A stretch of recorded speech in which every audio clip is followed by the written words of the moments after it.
ರೇವಣ್ಣ ಕೇಸ್ನಲ್ಲಿ ಈ ಕ್ಷಣಕ್ಕೆ ಒಂದು ಬಿಗ್ ಅಪ್ಡೇಟ್ ಸಿಗ್ತಾ ಇದೆ. ಕೆಆರ್ ನಗರದಲ್ಲಿ ಕಿಡ್ನಾಪ್ ಆಗಿದ್ದಂತಹ ಸಂತ್ರಸ್ತೆಯ ರಕ್ಷಣೆ ಆಗಿದೆ. ಕೆಆರ್ ನಗರದಲ್ಲಿ ಕಿಡ್ನಾಪ್ ಆಗಿದ್ದ ಸಂತ್ರಸ್ತೆ ರಕ್ಷಣೆ ಹುಣಸೂರು ತಾಲೂಕಿನ ಕಾಳೇನಹಳ್ಳಿಯಲ್ಲಿ ರಕ್ಷಣೆ ಮಾಡಲಾಗಿದೆ. ಸಂತ್ರಸ್ತೆಯನ್ನ ರಕ್ಷಣೆ ಮಾಡಿ ಕರೆದೊಯ್ದ ಎಸ್ಐಟಿ ರೇವಣ್ಣ PA ರಾಜಶೇಖರ್ ತೋಟದ ಮನೆಯಿಂದ ರಕ್ಷಣೆ ಮಾಡಲಾಗಿದೆ ಅನ್ನೋ ಮಾಹಿತಿ ಈ ಕ್ಷಣಕ್ಕೆ ಸಿಗ್ತಾ ಇರೋದು. ರೇವಣ್ಣ PA ರಾಜಶೇಖರ್ ತೋಟದ ಮನೆಯಿಂದ ರಕ್ಷಣೆ ಏಪ್ರಿಲ್ 29ರಂದು ಸಂತ್ರಸ್ತೆ ಮನೆಯಿಂದ ಕರೆದೊಯ್ಯಲಾಗಿತ್ತು. ಉತ್ತರ ಕೊಟ್ಟಿರುವಂತಹ ಕಂಪ್ಲೇಂಟ್ನ ಪ್ರಕಾರ ಏಪ್ರಿಲ್ 29ನೇ ತಾರೀಕು ರೇವಣ್ಣ ಸಂಬಂಧಿ ಸತೀಶ್ ಬಾಬು ಕರೆದೊಯ್ದಿದ್ದ ಅಂತ ಮಗ ಕಂಪ್ಲೇಂಟ್ ಅನ್ನ ಕೊಟ್ಟಿದ್ದ ಕೆಆರ್ ನಗರ ಸ್ಟೇಷನ್ ನಲ್ಲಿ. ಆದ್ರೆ ಈಗ ಕೆಆರ್ ನಗರದಲ್ಲಿ ಕಿಡ್ನಾಪ್ ಆಗಿರುವಂತಹ ಮಹಿಳೆಯನ್ನ ಸೇಫ್ ಆಗಿ ಈಗ ಕರೆತರಲಾಗಿದೆ. SIT ಅಧಿಕಾರಿಗಳು ಕರೆತಂದಿದ್ದಾರೆ. ಸಂತ್ರಸ್ತೆಯನ್ನ ರಕ್ಷಣೆ ಮಾಡಿ ಕರೆದೊಯ್ದಂತ SIT ಪೊಲೀಸರು ರೇವಣ್ಣ PA ರಾಜಶೇಖರ್ ತೋಟದ ಮನೆಯಿಂದ ರಕ್ಷಣೆ ಮಾಡಲಾಗಿದೆ ಅಂತ ಈ ಕ್ಷಣದ ಮೇಜರ್ ಅಪ್ಡೇಟ್ ಇದು. ಏಪ್ರಿಲ್ 29ನೇ ತಾರೀಕು ಸಂತ್ರಸ್ತೆ ಮನೆಯಿಂದ ಕರೆದೊಯ್ಯಲಾಗಿತ್ತು ಅಂತ ಕಂಪ್ಲೇಂಟ್ ನಲ್ಲಿ ಸಂತ್ರಸ್ತೆಯ ಪುತ್ರ ಕೆಆರ್ ನಗರ ಸ್ಟೇಷನ್ ನಲ್ಲಿ ಕೊಟ್ಟಂತ ಕಂಪ್ಲೇಂಟ್ ನಲ್ಲಿ ಆ ಒಂದು ವಿಚಾರವನ್ನ ತಿಳಿಸಲಾಗಿತ್ತು. ಆದ್ರೆ ಈಗ ಆ ಸಂತ್ರಸ್ತೆಯನ್ನ ರಕ್ಷಣೆ ಮಾಡಲಾಗಿದೆ. ಇಷ್ಟು ದಿನ ಎಲ್ಲಿ ಏನು ಅನ್ನೋದ್ರ ಬಗ್ಗೆ ಮಾಹಿತಿ ಇರಲಿಲ್ಲ. ಆದ್ರೆ ಈಗ ಆ ಮಹಿಳೆಯನ್ನ ಸೇಫ್ ಆಗಿ ಕರೆದೊಯ್ಯಲಾಗಿದೆ ಅಂತ ಈಗ ಮಹಿಳೆಯ ಸ್ಟೇಟ್ಮೆಂಟ್ ಬಹಳ ಮುಖ್ಯ ಆಗುತ್ತೆ. ಅಂದ್ರೆ ಪುತ್ರ ಹೇಳಿರುವಂತಹ ವಿಚಾರಗಳು, ಅವತ್ತಿನಿಂದ ಅವ್ರು ಮಿಸ್ಸಿಂಗ್ ಇದ್ದಾರೆ ಅಂತ ಹೇಳಿ ಕರ್ಕೊಂಡು ಹೋಗಿರುವಂಥದ್ದು ಸತೀಶ್ ಬಾಬು ಅನ್ನೋ ವಿಚಾರ ಬಂತು. ಆದರೆ ಈಗ ಆ ಸಂತ್ರಸ್ತೆ ಮಹಿಳೆಯೇ ಸಿಕ್ಕಿದ್ದಾರೆ. ಸೊ ಆ ಕಾರಣದಿಂದಾಗಿ ಈ ಕೇಸ್ನಲ್ಲಿ ಇನ್ನೂ ಯಾವ ರೀತಿಯಾದಂಥ ಟ್ವಿಸ್ಟ್ಗಳಿರುತ್ತೆ ಅನ್ನೋದು ಕಾದು ನೋಡಬೇಕಾಗಿದೆ. ಸೊ ರೇವಣ್ಣ PA ರಾಜಶೇಖರ್ ತೋಟದ ಮನೆಯಿಂದ ರಕ್ಷಣೆ ಮಾಡಲಾಗಿದೆ ಅಂತ ಈ ಕ್ಷಣಕ್ಕೆ ಮಾಹಿತಿ ಸಿಕ್ಕಿದೆ. ಏಪ್ರಿಲ್ 29ರಂದು ಸಂತ್ರಸ್ತೆ ಮನೆಯಿಂದ ಕರೆದೊಯ್ಯಲಾಗಿತ್ತು. ರೇವಣ್ಣ ಸಂಬಂಧಿ ಸತೀಶ್ ಬಾಬು ಅನ್ನೋರು ಬಂದಿದ್ದರು. ರೇವಣ್ಣ ಸಾಹೇಬರು ಕರೀತಿದ್ದಾರೆ ಅಂತ ಹೇಳಿ ಕರ್ಕೊಂಡು ಹೋದರು ಅಂತ ಮಗ ಕಂಪ್ಲೇಂಟ್ ಕೊಟ್ಟಿದ್ದಾನೆ. ಈಗ ಆತನ ಸ್ಟೇಟ್ಮೆಂಟ್ ಅದು. ಸೊ ಅದಾದ ಮೇಲೇ ಇದೆಲ್ಲವೂ ಕೂಡ ಶುರುವಾಗಿದ್ದು. ಅಂದರೆ ಕಂಪ್ಲೇಂಟ್ ಕೊಟ್ಟಂಥ ಸಂದರ್ಭದಲ್ಲಿ ಆತ ಕೊಟ್ಟಂಥ ಹೇಳಿಕೆ, ಅಂದರೆ ಏನೇನು ವಿಚಾರ ತಿಳಿಸಿದ್ದಾನೆ ಅಂತ ಪುತ್ರ. ಸೊ ಇದೀಗ ಆ ಸಂತ್ರಸ್ತೆಯನ್ನು ರಕ್ಷಣೆ ಮಾಡಿ SITಯ ಪೊಲೀಸರು ಅಲ್ಲಿಂದ ಕರ್ಕೊಂಡು ಹೋಗಿದ್ದಾರೆ. ಸೊ ರೇವಣ್ಣ PA ರಾಜಶೇಖರ್ ತೋಟದ ಮನೆಯಿಂದ ರಕ್ಷಣೆ ಮಾಡಲಾಗಿದೆ ಅಂತ ಈ ಕ್ಷಣಕ್ಕೆ ಮಾಹಿತಿ ಲಭ್ಯವಾಗ್ತಾ ಇರೋದು. ಸೊ ಏಪ್ರಿಲ್ 29ರಂದು ಸಂತ್ರಸ್ತೆ ಮನೆಯಿಂದ ಹೋಗಿ ನಂತರ ವಾಪಸ್ ಮನೆಗೆ ಬಂದಿರಲಿಲ್ಲ. ಪುತ್ರ ನಂತರ ಕಂಪ್ಲೇಂಟನ್ನು ಕೊಟ್ಟಿದ್ದಾನೆ ಮಗ, ಸಂತ್ರಸ್ತೆಯ ಮಗ ಒಂದು ಕಂಪ್ಲೇಂಟನ್ನು ಕೊಟ್ಟು ನನ್ನ ತಾಯಿ ಕಾಣ್ತಾ ಇಲ್ಲ, ಸತೀಶ್ ಬಾಬು ರೇವಣ್ಣ ಸಂಬಂಧಿ ಬಂದು ಕರ್ಕೊಂಡು ಹೋದರು, ಯಾಕೆ ಏನು ಅಂತ ಕೇಳಿದ್ದಕ್ಕೆ ರೇವಣ್ಣ ಸಾಹೇಬರು ಬರೋಕ್ಕೆ ಹೇಳಿದ್ದಾರೆ ಅಂತ ಅಷ್ಟೇ ಹೇಳಿರೋದು. ಅದಕ್ಕೆ ಇವರು ಕಳಿಸ್ಕೊಟ್ಟಿದ್ದಾರೆ. ಆದರೆ ಅದರಿಂದ ತಾಯಿ ವಾಪಸ್ ಮನೆಗೆ ಬಂದಿಲ್ಲ ಅಂತ ಮಗ KR ನಗರ ಸ್ಟೇಷನ್ನಲ್ಲಿ ಒಂದು ಕಂಪ್ಲೇಂಟನ್ನು ರಿಜಿಸ್ಟರ್ ಮಾಡಿದರು. ಸೊ ಆ ವಿಚಾರದಲ್ಲಿ ಈಗ SIT ಅಧಿಕಾರಿಗಳು ತನಿಖೆಯನ್ನು ನಡೆಸ್ತಾ ಇದ್ದಾರೆ. ಅಲ್ಲಿವರೆಗೂ ಕೂಡ ಈ ಕ್ಷಣದವರೆಗೂ ಕೂಡ ಕಿಡ್ನಾಪ್ ಆಗಿದ್ದಂಥ ಸಂತ್ರಸ್ತೆ ಎಲ್ಲಿ ಅನ್ನೋದ್ರ ಬಗ್ಗೆ ಯಾವುದೇ ಸುಳಿವು ಇರಲಿಲ್ಲ.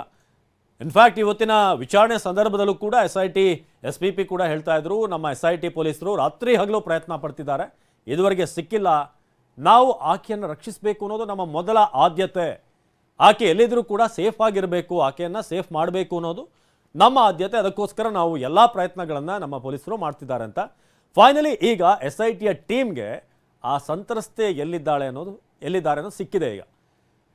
ಈಗ ಬಹಳ ಮುಖ್ಯ ಆಗುತ್ತೆ ಆಕೆ ಕೊಡುವಂಥ ಸ್ಟೇಟ್ಮೆಂಟ್. ಯಾಕೆ ಅವತ್ತು ಕರ್ಕೊಂಡು ಹೋದರು, ಎಲ್ಲಿ ಕರ್ಕೊಂಡು ಹೋದರು, ನಂತರ ಏನಾಯಿತು, ಯಾಕೆ ಇಷ್ಟು ದಿನಗಳ ಕಾಲ, ಅಂದರೆ 29ನೇ ತಾರೀಕು ಅಂತಂದರೆ 30, 1, 2, 3 ಆಲ್ಮೋಸ್ಟ್ 4 ದಿನಗಳು, ಅಂದರೆ ಇವತ್ತು ಸೇರಿಸಿದ್ರೆ 5 ದಿನ ಆಗುತ್ತೆ.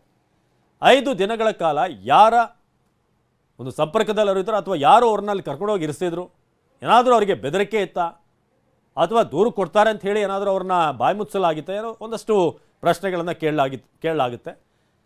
ಏನಾಗಿದೆ ಎಕ್ಸಾಕ್ಟ್ಲಿ, ಇದು ಕಿಡ್ನ್ಯಾಪಾ ಏನು ಅನ್ನೋದ್ರ ಬಗ್ಗೆ ಒಂದಷ್ಟು ಪ್ರಶ್ನೆಗಳನ್ನು ಕೇಳಲಾಗುತ್ತೆ. ಜೊತೆಗೆ ಆಕೆ ಸ್ಟೇಟ್ಮೆಂಟ್ ಭಾಳ ಮುಖ್ಯ ಆಗುತ್ತೆ, ಸಂತ್ರಸ್ತೆಗೆ ಏನೇನು ತೊಂದರೆಗಳು ಆಗಿದೆ ಅನ್ನೋದು.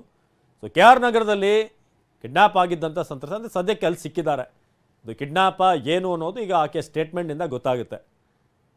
ಆದರೆ ನಾಪತ್ತೆ ಆಗಿದ್ದಂತಹ, ಅಂದರೆ ಮನೆಗೆ ಬಾರದಿದ್ದಂತಹ ಸಂತ್ರಸ್ತೆ ಈಗ ಮಹಿಳೆ ಫೈನಲಿ ಪತ್ತೆ ಆಗಿದ್ದಾರೆ. KR ನಗರದಲ್ಲಿ ಸಂತ್ರಸ್ತೆಯ ರಕ್ಷಣೆ ಆಗಿದೆ. ಸೊ ಹುಣಸೂರು ತಾಲೂಕಿನ ಕಾಳೇನಹಳ್ಳಿಯಲ್ಲಿ ಈಗ ರಕ್ಷಣೆ ಮಾಡಲಾಗಿದೆ ಅಂತ ಈಗ ಈ ಕ್ಷಣದ ಅಪ್ಡೇಟ್ ಸಿಗ್ತಾ ಇರೋದು.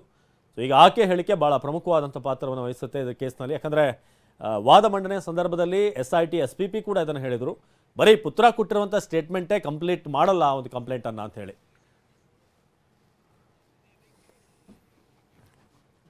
ಈ ಬಗ್ಗೆ ನಮ್ಮ ಪ್ರತಿನಿಧಿ ಕಿರಣ್ ಹೆಚ್ಚಿನ ಮಾಹಿತಿಯನ್ನು ನೀಡ್ತಾರೆ. ಕಿರಣ್, ಈಗ ನಾವು ಗಮನಿಸ್ತಾ ಇದ್ದೀವಿ ಈ ಕೇಸ್ನಲ್ಲಿ ಇದುವರೆಗೆ ಏಪ್ರಿಲ್ 29 ಅಂತಂದರೆ ಇವತ್ತು ಸೇರಿ 5 ದಿನ ಆಗುತ್ತೆ. ಇದುವರೆಗೆ ಆ ಮಹಿಳೆ ಎಲ್ಲಿ ಏನು ಅನ್ನೋದ್ರ ಬಗ್ಗೆ ಪ್ರಶ್ನೆ ಇತ್ತು, ಕಿಡ್ನ್ಯಾಪ್ ಆಗಿದ್ದಾರಾ ಏನು ಅನ್ನೋದ್ರ ಬಗ್ಗೆ. ಈಗ ಈ ಕ್ಷಣಕ್ಕೆ ಆ ಮಹಿಳೆ ಸಿಕ್ಕಿದ್ದಾರೆ, ಎಲ್ಲಿ ಸಿಕ್ಕಿದ್ರು, ಏನು ಸದ್ಯದ ಅಪ್ಡೇಟ್ ಏನಿದೆ ಅಂತ ಈ ಕೇಸ್ನಲ್ಲಿ? ಅವಿನಾಶ್, ಈಗಷ್ಟೇ ಒಂದಷ್ಟು ಮಾಹಿತಿ ಬಂದಿದೆ SIT ಅಧಿಕಾರಿ ಮೂಲದಿಂದ. ಮುಖ್ಯವಾಗಿ ಮೈಸೂರಿನ ಜಿಲ್ಲೆಯ ಹುಣಸೂರು ತಾಲೂಕಿನ ಕಾಳೇನಹಳ್ಳಿ ಗ್ರಾಮದಲ್ಲಿರುವಂಥ ಒಂದು ತೋಟದ ಮನೆಯಲ್ಲಿ ಆಕೆ ಪತ್ತೆ ಆಗಿದ್ದಾರೆ ಅಂತ ಒಂದು ಮಾಹಿತಿ ಬಂದಿದೆ. ಈಗ ಸಂಬಂಧಪಟ್ಟಂತೆ SIT ಅಧಿಕಾರಿಗಳು ಆ ತೋಟಕ್ಕೆ ದಾಳಿ ಮಾಡಿ ಅಲ್ಲಿ ರಾಜಶೇಖರ್ ಅಂತ ವ್ಯಕ್ತಿ, ಅವರು ಈ ರೇವಣ್ಣ ಅವರ ಆಪ್ತ ಸಹಾಯಕ ಅಂತಾನು ಕೂಡ ಹೇಳ್ತಾರೆ, ಅವ್ರಿಗೆ ಸೇರಿದಂಥ ಒಂದು ಫಾರ್ಮ್ ಹೌಸ್ ಅಂತ ಹೇಳ್ತಾಗ್ತದೆ. ಆಕೆ ಅಲ್ಲಿ ಆ ಮಹಿಳೆ, ಆ ವಿಕ್ಟಿಮ್ ಏನಿದ್ರು ಅಲ್ಲಿ ಆ ತೋಟದ ಮನೆಯಲ್ಲಿ ಇದ್ರು ಅಂತ ಹೇಳ್ತಾ ಇದ್ದಾರೆ. ಈಗ SIT ಅಧಿಕಾರಿಗಳು ಅವ್ರನ್ನ ಕರ್ಕೊಂಡು ಅವರ ವಶಕ್ಕೆ ತಗೊಂಡಿದ್ದಾರೆ ಅನ್ನೋ ಒಂದು ಮಾಹಿತಿ ಇದೆ. ಇದೇ ಪ್ರಕರಣಕ್ಕೆ ಸಂಬಂಧಪಟ್ಟಂತೆ ರೇವಣ್ಣ ಅವರ ಒಂದು ಆಂಟಿಸಿಪೇಟರಿ ಬೇಲ್ ಅರ್ಜಿ ಏನು ಒಂದು ವಿಚಾರಣೆ ನಡೀತಾ ಇರುವಂಥದ್ದು, ಕಿಡ್ನಾಪ್ ಮಾಡಿದ್ದಾರೆ ನನ್ನ ತಾಯಿಯನ್ನ ಅಂತ ಆ ವಿಕ್ಟಿಮ್ನ ಮಗ KR ನಗರ ಪೊಲೀಸ್ ಠಾಣೆಯಲ್ಲಿ ದೂರನ್ನ ದಾಖಲು ಮಾಡ್ಕೊಂಡಿದ್ರು. ಇದಕ್ಕೆ ಸಂಬಂಧಪಟ್ಟಂತೆ ಸತೀಶ್ ಬಾಬಣ್ಣ ಅಂತ A2 ಅಂತ ಆ ಪ್ರಕರಣದಲ್ಲಿ ಈಗಾಗಲೇ ನಿನ್ನೆ ಅರೆಸ್ಟ್ ಮಾಡಿ ಆತನನ್ನು ಕೂಡ ಜೈಲಿಗೆ ಕಳಿಸಲಾಯಿತು. ಆ ಪ್ರಕರಣದಲ್ಲಿ A1 ಆಗಿ HD ರೇವಣ್ಣ ಅವರಿದ್ರು. ಈಗ ಸಂಬಂಧಪಟ್ಟಂತೆ ಈ ಒಂದು ವಿಚಾರಕ್ಕೆ ಒಂದು ಆರ್ಗ್ಯುಮೆಂಟ್ ಅನ್ನ ಇಲ್ಲಿ ಜನಪ್ರತಿನಿಧಿ ಕೋರ್ಟ್ನಲ್ಲಿ ಈಗಾಗಲೇ ಸಂಬಂಧಪಟ್ಟಂತೆ ಆಂಟಿಸಿಪೇಟರಿ ಬೇಲಿಗೆ ಸಂಬಂಧಪಟ್ಟಂತೆ ವಿಚಾರಣೆ ಇದೆ. ಈಗಾಗಲೇ ಈಗ ಸಂಬಂಧಪಟ್ಟಂತೆ ತೀರ್ಪು ಕೂಡ ಈಗಾಗಲೇ ಕಾಯ್ದಿರಿಸಿದ್ದಾರೆ. ಬಹುಶಃ ಇನ್ನೊಂದು 5-10 ನಿಮಿಷದಲ್ಲಿ ಬೇಲ್ ಆಗುತ್ತೋ ಅಥವಾ ಬೇಲ್ ರಿಜೆಕ್ಟ್ ಆಗುತ್ತೋ ಅನ್ನೋದು ನೋಡಬೇಕಾಗಿದೆ. ಇನ್ನೊಂದು ಕಡೆ ರಕ್ಷಣೆ ಮಾಡಿರುವಂಥ ಆ ವಿಕ್ಟಿಮ್ನನ್ನ ಈಗ SIT ಅಧಿಕಾರಿಗಳು ಕರ್ಕೊಂಡಿದ್ದಾರೆ. ಬಹುಶಃ ಅವರು ಮುಂದೆ ಬಂದು ಈಗ ಕಂಪ್ಲೇಂಟ್ ಅನ್ನು ಕೊಡ್ತಾರೋ ಅಥವಾ ಸ್ಟೇಟ್ಮೆಂಟ್ ಕೊಡ್ತಾರೋ ಅಥವಾ ರಿಜೆಕ್ಟ್ ಮಾಡ್ತಾರೋ ಅನ್ನೋದನ್ನು ಕೂಡ ನೋಡಬೇಕಾಗಿದೆ. ಅವಿನಾಶ್, ಕಿರಣ್, ಇವತ್ತು ವಾದ ಮಂಡನೆ ಆಗುವಂತ ಸಂದರ್ಭದಲ್ಲೂ ಕೂಡ ಮಗ ಕೊಟ್ಟಿರುವಂತಹ ಸ್ಟೇಟ್ಮೆಂಟ್ ಕಂಪ್ಲೇಂಟ್ ಅನ್ನ ಪೂರ್ತಿಗೊಳಿಸೋದಿಲ್ಲ, ಅದೊಂದು ಅರ್ಧ ಭಾಗ ಅಂತ ನಾವು ಅನ್ಕೊಳ್ಬಹುದು. ಆತನ ವರ್ಷನ್ ಆತ ಹೇಳಿದಾನೆ ಅಂತ. ಈಗ ಮಹಿಳೆ ಸಿಕ್ಕಿರೋದ್ರಿಂದ, ಸ್ವತಃ ಆಕೆ ಸಿಕ್ಕಿರೋದ್ರಿಂದ ಏನಾಯ್ತು? ಏಪ್ರಿಲ್ 29ನೇ ತಾರೀಕು ಯಾರು ಕರ್ಕೊಂಡು ಬಂದ್ರು, ನಂತರ ಆಕೆನ ಏನ್ ಟ್ರೀಟ್ ಮಾಡಲಾಯಿತು, ಬೆದರಿಕೆ ಏನಾದರೂ ಇತ್ತಾ? ಸೊ ಇಂಥ ಹಲವಾರು ಪ್ರಶ್ನೆಗಳು ಉಂಟಾಗುತ್ತಲ್ವಾ ಅಂತ. ಆಕೆ ಸ್ಟೇಟ್ಮೆಂಟ್ ಈ ಕೇಸ್ನಲ್ಲಿ ಈಗ ಎಷ್ಟು ಪ್ರಮುಖ ಪಾತ್ರವನ್ನು ವಹಿಸುತ್ತೆ ಅಂತ? ಖಂಡಿತ ಅವಿನಾಶ್, ಆಕೆ ಒಂದು ಸ್ಟೇಟ್ಮೆಂಟ್ ಇರ್ಬೋದು, ಆಕೆ ಏನಾರ ಮುಂದಾಗಿ ಕಂಪ್ಲೇಂಟನ್ನು ಕೊಡೋದಿರ್ಬೋದು, ಈ ಥರದ್ದೇನಾದರೆ ಖಂಡಿತವಾಗ್ಲೂ ಈ ಒಂದು ಪ್ರಕರಣಕ್ಕೆ ಹೊಸ ಟ್ವಿಸ್ಟ್ ಅಂತಲೇ ಹೇಳ್ಬೋದು. ಯಾಕೆಂತಂದರೆ ಈಗಾಗಲೇ 21ನೇ ತಾರೀಕು ಏನು ಪೆನ್ ಡ್ರೈವ್ಗಳು ಹೆಂಚಲಾಯಿತು, ಆಮೇಲೆ ಜೊತೆಗೆ ಸೋಷಿಯಲ್ ಮೀಡಿಯಾದಲ್ಲಿ ಎಸ್ಪೆಷಲಿ ವಾಟ್ಸಪ್ನಲ್ಲಿ ಕೆಲವೊಂದಷ್ಟು ಪ್ರಜ್ವಲ್ ರೇವಣ್ಣಕ್ಕೆ ಸಂಬಂಧಪಟ್ಟಂತೆ ಅಶ್ಲೀಲ ವಿಡಿಯೋಗಳು ಏನು ಹೊರಗಡೆ ಬಂತು, ಅದರಲ್ಲಿ ಆ ವಿಕ್ಟಿಮ್ದು ಒಂದಷ್ಟು ವಿಡಿಯೋಗಳು ಇತ್ತು ಅನ್ನೋದು ಕೂಡ ಹೇಳಲಾಗ್ತಾ ಇದೆ. ಹಾಗಾಗಿ ಇಡೀ ಬೇರೆ ಬೇರೆ ವಿಡಿಯೋಗಳಿಗಿಂತ ಈ ಒಂದು ಪ್ರಕರಣದ ಒಂದು ವಿಡಿಯೋ ಭಾಳಷ್ಟು ಇಂಪಾರ್ಟೆಂಟ್ ಆಗಿತ್ತು ಅನ್ನೋದು ಕೂಡ SIT ಅಧಿಕಾರಿಗಳು ಒಂದು ಅನ್ಕೊಂಡಿದ್ದಾರೆ. ಯಾಕೆಂತಂದ್ರೆ ಮುಖ್ಯವಾಗಿ SIT ಅಧಿಕಾರಿಗಳಿಗೆ ಈ ಒಂದು ಪ್ರಕರಣ, ಈ ವಿಕ್ಟಿಮ್ನ ಒಂದು ಸ್ಟೇಟ್ಮೆಂಟು ಅಥವಾ ಕಂಪ್ಲೇಂಟ್ ಏನಿದೆ, ಇಡೀ ಪ್ರಕರಣಕ್ಕೆ ಹೊಸ ಟ್ವಿಸ್ಟ್ ಅನ್ನು ತಗೊಳುತ್ತೆ. ಬೇರೆ ಎಲ್ಲ ಕೂಡ ರೇಪ್ ಕೇಸನ್ನು ಈಗಾಗಲೇ ಕೊಟ್ಟಿದ್ದಾರೆ ಪ್ರಜ್ವಲ್ ರೇವಣ್ಣ ವಿರುದ್ಧ, ಆದರೆ ಈ ಒಂದು ವಿಕ್ಟಿಮ್ನ ಹೇಳಿಕೆ ಅಥವಾ ಕಂಪ್ಲೇಂಟ್ ಇದೆಯಲ್ಲ, ಅದು ಬಹಳ ಇಂಪಾರ್ಟೆಂಟ್ ಆಗುತ್ತೆ. ಯಾಕೆಂತಂದ್ರೆ ಇಲ್ಲಿ ಆ ವಿಡಿಯೋದಲ್ಲಿರುವಂಥ ಒಂದಷ್ಟು ದೃಶ್ಯಗಳು ಬಹಳಷ್ಟು ಭಯಾನಕವಾಗಿರುವಂಥದ್ದು. ಹಾಗಾಗಿ ಸಂಬಂಧಪಟ್ಟಂತೆ ಇಡೀ SIT ಅಧಿಕಾರಿ ಕಳೆದ ಮೂರ್ನಾಲ್ಕು ದಿನದಿಂದ ಆಕೆಗಾಗಿ ಹುಡುಕಾಟ ಮಾಡ್ತಾ ಇದ್ರು.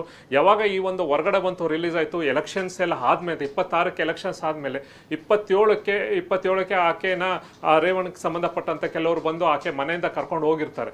ಅದ ನಂತರ ಆಕೆ ಎಲ್ಲಿ ಹೋಗಿದ್ರು ಏನು ಅನ್ನೋದನ್ನು ಕೂಡ ಗೊತ್ತಾಗೋದಿಲ್ಲ. ಅಂತಿಮವಾಗಿ ಆಕೆ ನಮ್ಮ ತಾಯಿ ನಾಪತ್ತೆ ಆಗಿದ್ದಾರೆ ಅಂತ ಕಂಪ್ಲೇಂಟನ್ನು ಕೊಡ್ತಾರೆ, ಕಿಡ್ನಾಪ್ ಮಾಡಿದ್ದಾರೆ ಅಂತ ಒಂದು ಕಂಪ್ಲೇಂಟ್ ಮಾಡಿದಾಗ ಈ ಒಂದು ಪ್ರಕರಣ ಹೊಸ ತಿರುವು ತಗೊಳುತ್ತೆ. ಅಧಿಕಾರಿಗಳೇ ಕಳೆದ 2-3 ದಿನಗಳಿಂದ ಮೈಸೂರು ಇರ್ಬೋದು, ಬೆಂಗಳೂರು ಇರ್ಬೋದು, ಜೊತೆಗೆ ಹಾಸನ ಇರ್ಬೋದು, ಮಂಡ್ಯ ಇರ್ಬೋದು, ಸಾಕಷ್ಟು ಪ್ರದೇಶಗಳಲ್ಲಿ ಆಕೆಗಾಗಿ ಹುಡುಕಾಟ ಮಾಡಿದ್ದಾರೆ. ಇದೇ ಒಂದು ಸಂಬಂಧಪಟ್ಟಂತೆ ಕೂಡ FIR ಕೂಡ ದಾಖಲಾಗುತ್ತೆ. ಈ ಒಂದು ಪ್ರಕರಣಕ್ಕೆ ಸಂಬಂಧಪಟ್ಟಂತೆ ಈ ಒಂದು ಕೋರ್ಟಿನಲ್ಲಿ bail application, anticipatory bail application ಕೂಡ ರೇವಣ್ಣ ಅವರು ಮೂವ್ ಮಾಡ್ತಾರೆ. ಈ SIT ಅಧಿಕಾರಿಗಳಿಗೆ ಆ ಲೇಡಿ ಇನ್ನ ಮುಂದೆ ಏನ್ ಹೇಳ್ತಾರೆ, ಯಾಕೆಂತಂದ್ರೆ ಈಗ ರಕ್ಷಣೆ ಮಾಡಿದ್ದಾರೆ ಅಂತ ಹೇಳ್ತಾರೆ, ಆಕೆ ಏನಾರ ಕಂಪ್ಲೇಂಟ್ ಕೂಡ ಕಿಚ್ಚಿಸ್ತಾರೋ ಅಥವಾ ಬರೀ ಸ್ಟೇಟ್ಮೆಂಟ್ ಅನ್ನ ಕೊಡ್ತಾರೋ ಅಥವಾ ರಿಜೆಕ್ಟ್ ಮಾಡ್ತಾರೆ, ನಾನೇನು ಕೊಡೋದಿಲ್ಲ ಇದಕ್ಕೆ ಸಂಬಂಧಪಟ್ಟಂಗೆ, ನನಗೆ ಯಾವುದು ಕೂಡ ಗೊತ್ತಿಲ್ಲ ಅಂತ ಅವರೇನ ರಿಜೆಕ್ಟ್ ಮಾಡ್ತಾರ ಅನ್ನೋದು ಕೂಡ ನೋಡ್ಬೇಕಾಯ್ತು. ಬಹುಶಃ ಈಗ ಅಧಿಕಾರಿಗಳು ಅವರು ಯಾವ ರೀತಿ ಈ ಒಂದು ಪ್ರಕರಣವನ್ನು ಆಪರೇಟ್ ಮಾಡ್ತಾರೆ ಅನ್ನೋದು ನೋಡ್ಬೇಕಾಗಿದೆ. ಅವಿನಾಶ್, ಧನ್ಯವಾದ ಕಿರಣ್. ಇದು ಸದ್ಯಕ್ಕೆ ಈ ಕೇಸ್ಗೆ ಸಂಬಂಧಪಟ್ಟ ಹಾಗೆ ಒಂದು ಮೇಜರ್ ಅಪ್ಡೇಟ್ ಸಿಕ್ಕಿರೋದು. ಇದುವರೆಗೆ ಅಂದ್ರೆ 3-4 ದಿನಗಳಿಂದ ಮಿಸ್ಸಿಂಗ್ ಆಗಿದ್ದಂತ ಆ ಸಂತ್ರಸ್ತೆ ಈಗ ಫೈನಲಿ ಪತ್ತೆ ಆಗಿದ್ದಾರೆ.